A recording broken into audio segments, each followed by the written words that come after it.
Welcome to the class of Industrial Management, and I am your subject teacher, Dr. Smita Bandare Kamath. Before I proceed with the subject, I would urge you all to visit the Goa University website and have a look at the syllabus which is prescribed for this semester. We will be having 4 units as of now, because there is a possibility it may be revised, but nonetheless you will get an idea what are the topics that we will be discussing for the coming months. You will also get a set of books for references. Now these books are available in our library as well, and once things settle down and you are permitted to visit the campus, maybe you could borrow some of the books that are available. Let me also tell you that the discussions that I'll be having with you is preliminary. You're expected to add on further to what is being discussed in the class. So I will be basically explaining concepts to you all, and you're expected to prepare your own notes. Refer to the books that are recommended for further reading. So for today we can begin with Unit 1, which is concerned with Introduction to Industrial Management, Factory Location and Plant Layout. Under this there are a couple of components that you are expected to know. For today I'll be taking only three components, that is the concept of industrial management process, and the importance of industrial management. So let's talk about the concept of industrial management. Now, whether we are defining what is industrial management or we are discussing what is industrial management, there are 3 aspects that you need to keep in mind. One is that the concept of industrial management is concerned with developing an effective production system. So you need to be familiar with what is the production system that is being employed and how effective it is. Okay, so this is the first half, which is introducing you to the concept of industrial management, or rather defining it. Then the second aspect that you need to keep in mind is integration or application of resources. So when we talk about resources, there are 2 types of resources, as you are aware. You have the financial resources and you have the non-financial resources. So you have the production system in place, and then you have the inputs or resources, which again could be further discussed in terms of financial resources and non-financial resources. Now the third aspect is, when you have these 2, you have the production system, you have the inputs, it is but natural that we will be discussing the output. Now when we talk about output, it is not necessarily just in terms of physical output in terms of goods and services, but we are also talking about quality of goods and services. So the concept of industrial management is basically talking about how we develop an effective production system, how we employ a very effective production system, how we apply the resources or the inputs. The inputs again can be further divided into financial resources and non-financial resources. Now with these 2 aspects, the third logical step is creation of output, production of output. Let's stress more on the quality rather than just the quantitative aspect. So we have the final discussion relating to industrial management in terms of quality output, in terms of quality goods and services. So this is all about the concept of industrial management, which includes the definition, of course. For your benefit, I will very slowly read the definition. If you want, you can take it down. Industrial management is concerned with developing, take down, industrial management is concerned with developing effective production system to integrate people, machine and material resources Now I would not restrict myself to only these three resources. The definition is talking about integrating people, machine and material resources. You can always talk about the other resources as well. Okay, so once we have the resources in place, the third part of the definition is talking about delivering better quality goods and services to the customers. Okay, delivering better quality of goods and services to the customers. So I will repeat the definition once again. Industrial management is concerned with developing effective production system to integrate people, machine and material resources for delivering better quality of goods and services to the customers. Okay, now if we look at the origin of the concept of industrial management, you can trace it back to scientific management, which I hope you can recall was propounded by Frederick Taylor. Okay, now apart from Frederick Taylor, there were other social scientists as well who built on the concept of industrial management. We could also mention Henry Fayol, okay, and other social scientists. So the concept has evolved over a period of time. So this is a very brief discussion on the concept of industrial management. Now let's talk about industrial management process. So you have the industrial management process. Mark this as very important. Okay, the industrial management process is extremely important from the examination point of view. It is very popular with the examiners, and time and again you could expect questions based on industrial management process. Now when we use the term process, you always have to visualize process as something that is dynamic, that is ever evolving, changing, which is continuous in nature, which is ongoing. Yes, so when we talk about the industrial management process, keep these aspects in mind. Now industrial management process can be divided into three components. We have the input, we have the transformation process, and we have the output. So when we talk about the industrial management process, you can understand it as the first half is concerned with the inputs or the resources. The second half is concerned with transformation process, the actual processing happening, and the third is the output that is created. Now when we talk about the inputs, you could be talking in terms of the 6 M's: men, material, machines, technology, information. Now the textbook is referring to only these inputs, that is men, material, machines, technology and information, but I could suggest that you could add on the other resources like money, market and the 6 M's basically. So all sort of resources, all sort of inputs are put in place. Now the next half is very important, and it talks about the transformation process. So when we talk about the transformation process, what are we talking about? We are talking about those activities that will transform and add value to the inputs, which in turn will create the output. So the transformation process is playing a very important role. Now transformation process is a sum total of 3 aspects. One is the systems design, then you have something called production, planning and control, and then you have operations, management and control. Okay, so these 3, systems design, production, planning and control, and operations, management and control, will play upon the inputs and will help you create and generate the output. Now what do you understand by systems design?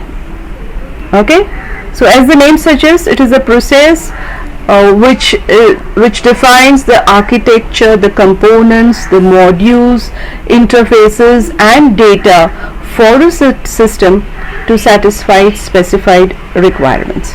So the systems design is basically giving you the parameters within which you are expected to operate in order to achieve your output. Okay. It also involves application of systems theory, but then you need not get too much into detail as to what is systems theory and how elaborately you can discuss systems design. As of now, this is more than sufficient to understand that systems design is actually the structuring and the systems that are in place to help you achieve your final output. Then the next component is about production planning. As the name suggests, production and planning is doing a very specific planning in terms of the inputs. So you have to plan the quantity and quality of the resources that you would be employing for the transformation process. So very categorically you are expected to talk, or rather draft, in terms of quantity, quality, units, features, all these aspects. So planning has to take place well in advance in terms of the inputs that are required. Now when we talk about control, as you must have studied in first year if I am not mistaken, what is control all about? Production control. So you have the targets here and you have the actual process happening, and as you are progressing there may be some deviations happening. So the control aspect is identifying these deviations and taking remedial measures, you taking corrective measures. Okay, so it helps you to guide and direct the flow of production to a planned schedule. So control is very much required, or else you will be lost in missing your targets and deviating from the required course of action that is very much required. Then we have something called operations control. So when we talk about operations control, these are designed, before we come to the control, let me talk about management. Okay, so when we talk about operations management, it studies how the organization transforms the resources, inputs into product or output. So operations management does a careful analysis of the transformation that is taking place of the inputs in order to create the output, whereas operations control is concerned with ensuring that the day-to-day activities are consistent with the established plans and activities, objectives and targets. So the control is looking at the day-to-day aspects of the transformation process. So once all these things are in place, what is the output? What is the output that you will finally be gifted with? So output could be in terms of the physical goods and services. Okay, it could be in terms of growth happening, it could be in terms of expansion, it could be in terms of diversification, it could be in terms of social responsibility. So output, you could identify what is it that you finally aspire. Clear? So I know this diagram is looking like a total mess, but I will sort of go through it once again and to make you familiar with the industrial management process. Like I said, this is a very important discussion. You can mark it as important if you're making a note of what is being said. You can mark this as very important. So when we talk about the industrial management process, keep in mind it has three important components. One is the input, next is the transformation process happening, and then you have the output. Now under the inputs you have all the resources, financial as well as non-financial resources, which includes men, material, machines, technology, information, money, okay, markets, and whatever you want to add in form of resources. So once you have the resources in place, then there is the transformation process. Like I told you, what is the transformation process doing? It is transforming the inputs, adding value to it, and creating the output. Now, how do you go about with the transformation process? There are three aspects that you need to keep in mind. One is the systems design, okay, then you have production planning and control, and then you have the operations management and control. What do you understand by systems design? Systems design is the broad parameters within which you are expected to operate. Production planning involves planning of the inputs. What are the resources that you are going to employ? How best are you going to make use of these resources?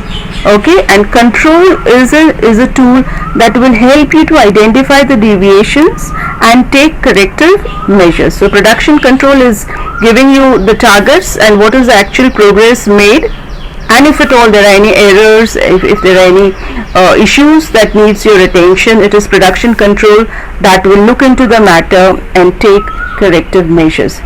Now, you also have something called operations management and operations control. What is operations management? It helps to transform the resources, that is the inputs, into the output. So this is where the physical operations transformation will take place, where inputs are converted into outputs, and control is ensuring that the day-to-day actions are consistent with the established plans and objectives. So once these aspects are in place, it is but natural that you will get your output, whatever is your output. It could be in terms of goods and services, it could be in terms of growth and expansion, it could be in terms of diversification, it could be in terms of accepting your social responsibility, whatever be the case. So this is what the industrial managing process is all about. I hope it was helpful and you could follow me with the discussion. Now, the third aspect that I am going to discuss today is the importance of industrial management. Why is there a reason for us to study the concept of industrial management? One is optimum, instead of application, let us use the term utilization of resources. Okay, so when we say optimum, what are we talking about? We're talking about making the most effective use of our resources. Now, one way is we could reduce the wastages, or we could eliminate the wastages altogether. Okay, so the concept of industrial management helps us to realize and make sure that we make optimum use of our resources. And how do we go about that? By reducing or eliminating our wastages. Next is developing competitive strength. If you want to survive in a very competitive business world, then we need to develop our competitive strength. How do we go about that? It is by effectively using our resources, as also handling and encountering the challenges, the risks and the instabilities in the most effective manner. So we need to make good use of our resources. We also need to develop our competitive strength so that we can deal with all forms of risks and instability that the business world offers. Third is maintaining cordial industrial relations. So it's not just about creating and generating output and quantitative aspect or the qualitative aspect. There is also a human element, and it plays a very prominent role. Fine. So when we talk about cordial industrial relations, we are talking about meeting the needs, wants, expectations of our employees, of our employers, our trade unions and various other economic and social institutions. So that bonding is very much required. So the human bonding cannot be ignored. Then the fourth point is talking about motivating the employees. Now, motivation takes place in two manners. One is financial and the other is non-financial. So if we want to motivate our employees, we could have a combination of finance as well as non-finance. A simple word of appreciation will boost the morale of the workers. They will put in more efforts. So we need to chalk out a plan which will include finance as well as non-finance techniques of motivating our employees. Then we have adopting new techniques and technologies. We are living in a very dynamic world. We need to be open to new ideas, innovations, suggestions, feedback, and we need to incorporate those changes in our establishment. So industrial management helps us to accept and acknowledge the fact that we are living in a very dynamic world, and we need to embrace innovation, we need to embrace changes happening at various levels, and how best to make good use of the same. Then we have something called effective management. Okay, so effective management is ensuring that we meet the challenges at various levels, be it the needs and wants of the consumers, be it the needs and wants of other social groups, of our competitors. So management here is not just about resources alone, but also taking into consideration the various stakeholders and how best we can deal with their issues. Next is stability and prosperity. So once you establish your enterprise, it's very important that we stabilize, that we get rooted. Once we are rooted, once we become strong and we stabilize, then the next logical step is we will then talk about expansion and growth. Okay, and so you need to stabilize. Once you stabilize and get rooted, then we can talk about expansion and growth and diversification of our business unit. Then there is another important component, and that is the team spirit. Team spirit is working together as one family. When the students use the term Dempoite, the term Dempoite is indicating that there is a sense of belonging, a sense of team spirit. So this developing team spirit in any organization is very important, as it also ensures loyalty and hard work and sincerity and all the good vibes that are very much required in an enterprise. So developing team spirit becomes a very important aspect of an organization. And finally, you have something called effective use of managers.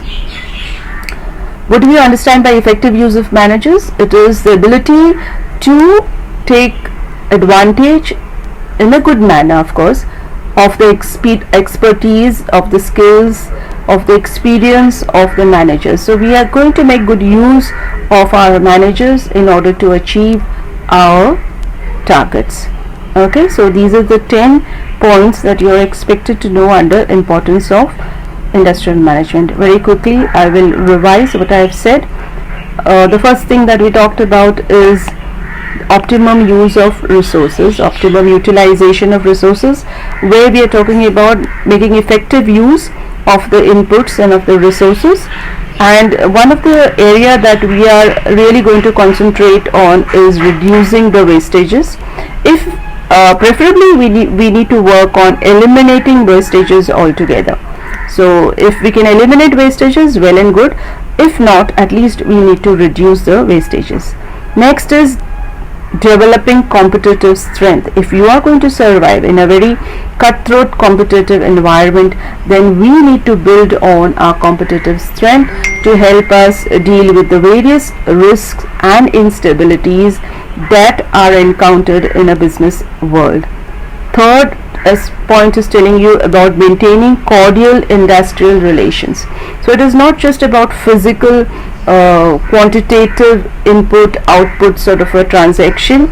We are also paying much attention to the needs, wants, aspirations of our employees, employers, trade union, and various other economic and social institutions. Therefore, maintaining a cordial industrial relation is very much required. Then the next point is motivating our employees. Actually, we also need to be open to the changes happening in terms of new techniques, new innovative ideas, new methods. We should be open to suggestions, feedback from various quarters, and you need to incorporate those changes if possible. Then there is something called effective management, where we are going to pay attention to the needs and wants of our consumers, of various social groups, and ensure that they are effectively managed.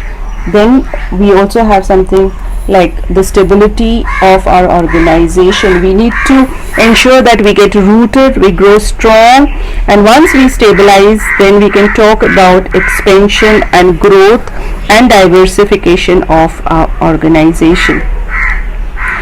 Moreover, we also need to look at something called team spirit, where we bind with one another as a family, where we create a sense of belongingness, acceptance, a sense of inclusion at workplace, so that we can achieve outstanding performance. And finally, we have effective use of resources, effective use of our managers in terms of their expertise, in terms of their skills, in terms of their experience, maturity, etc. So we need to make good use of our resources as far as the managers are concerned. So these are some of the points that needs to be discussed under importance of industrial management. So I will stop here. I hope the discussion was helpful. I know I have a terrible handwriting, but I hope you will sort of bear with my horrible handwriting, and you can give me suggestions if at all you have, and over a span of time, I hope to improvise my presentation. Moreover, what is important is that you understand what is being discussed, and I hope it's going to be a fruitful year for you and for everyone generally, and wish you all the very best. Thank you so very much.